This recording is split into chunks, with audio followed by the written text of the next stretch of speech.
According to the James School of Everything, there's two kinds of truths. First is the real truth, and I like to call it the ultimate truth. No matter what anyone says, no matter what they might tell you, what the history books say, how they changed it, if they changed it, you get it. It's what actually happened. And a lot of the times, not everyone has the whole ultimate truth. The second one is what most people consider truth today, and that is relative truth. Now, if something has happened, there's lots of people around the world witnessing and experiencing the same truth, truth that has occurred, right? So, history is what history is. Whatever happened in the past has happened in the past, and the people who were around to experience it were going through it together.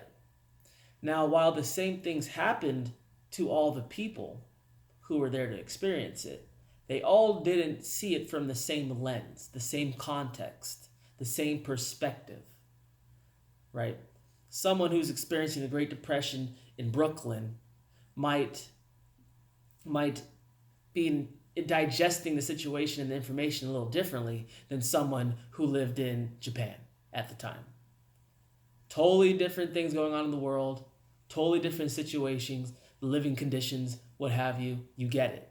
So it's the truth being observed through the lens of the observer, through the lens and the filter of the personality, the ego. And what happens then is it's kind of like that game of telephone. You ever start off with a long line of people, and the first person whispers into the first person of the chain's ear and says a word, and by the time it gets to the last person in the chain, the message is distorted, unrecognizable, so off it's funny. Well, that's kind of what happens when someone views the ultimate truth. When there's an observer observing the event that's taking place, the observer rationalizes it, changes it, interprets it through the lens that it's developed over time throughout its life. Every situation that's occurred to the observer contributes to how they observe the event taking place. Every single time they see something, it's through the lens of which they've acquired, they've built through all the aggregate events and situations that's taken place over their life. So, with that said, the message, just as in telephone, the message gets distorted. From what's seen to what's understood, it's not a completely efficient process. And because it's not a completely efficient process, there's some waste. Just as like when you convert electricity to heat, data into knowledge, data into understanding, there is waste that occurs in that process. And that waste is the unique viewpoint that the observer takes, right or wrong. That's why someone or a group of people all over the world can see a world event going down and taking place, and they could all have different memories. They could have all different perspectives of if that event was good, if that event was bad. And that is why we all find it so easy to fall into this trap of relative truth. And what does this have to do with success and motivation and putting change and implementing change into your life? Well, I'm going to get to that. But we all fall into the trap of relative truth. Relative truth is tricky because it almost feels like real truth. It is real truth if you're not aware. If you're not aware of what your ego, what your subconscious, what your personality does to things. The act of having a body and feeling like this is me ties you to this body, ties you to me, I, singular, and not us, we, right? So you interpreted that I saw this and I saw that. Your mind is trying to massage the data in a way that it can comprehend essentially. But if you're aware of that and you're able to see things objectively, that helps you when it comes to implementing change into your life. Because you'll be able to see through the filter that your own mind puts on things, um, and actually know what has to be done. For example, if say a college student had a final and he needed a B to pass the class, and the professor ended up giving him a C. The they they sorry. There's two ways the person can take it, right? The one way, and the less positive way, would be that college senior would see that C and immediately take offense, would get very aggressive towards the professor, in his mind at least, thinking that the professor was the bad person in this situation, that the professor prevented him, singular, him, from passing the class. Now, high school, not high school, I'm all over the place today.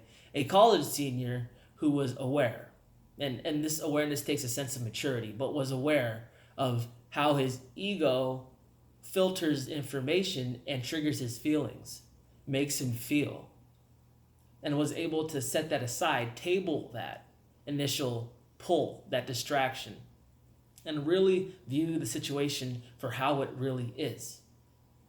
With objective logic, which is exhibit A, I needed a B to pass the class. Exhibit B, I got a C, which results to I failed the class. That's what happened. Cause and effect. That is the real truth. That is the ultimate truth. But the relative truth is almost slightly immature in the fact that it doesn't really account for the events that really took place. It takes the events that really took place and inserts emotion into it, feeling into it. And when that happens, it's so much easier to get upset and aggressive. It's so much easier to lash out. But when you implement and want to implement change into your life, you can't let that happen. You need to see things objectively, lay out your plan strategically, emotion removed. Only then can you see the world for what it really is and what's really happening within the world, not what you want to see in the world. There's a total difference.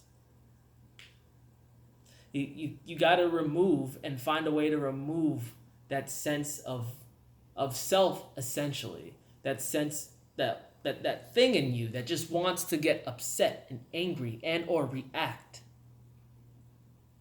You have to observe. Just watch. Take yourself out of the equation and establish your goal and survey your environment and see what you can use, maneuvers you can take to get to your goal. But when you put the blinders on of emotion and you get upset that things aren't working out the way you planned them to, which infers that you failed or are a failure of some sorts, then it's very difficult.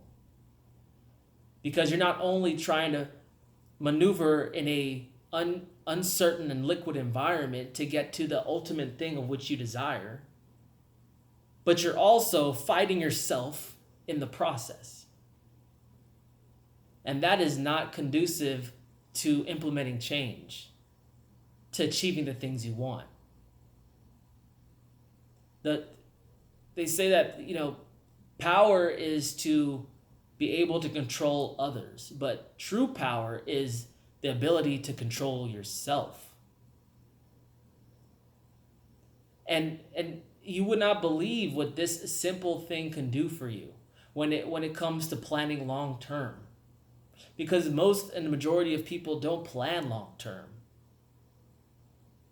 But when you look at any millionaire, and they got 10-year goals, all of them. They all got 10-year goals, 20, 30-year goals. It's all in the long-term planning. But in order to plan long-term, you have to remove yourself and view the world, what's really happening, regardless of what your perspective is or your opinion is. Because when it comes to business and or achieving a better relationship, it's all the same theme. You need to be able to separate it and see it, observe it, then act. If I got in a fight with my girlfriend, I could either get upset, she never sees it my way, how could she think this?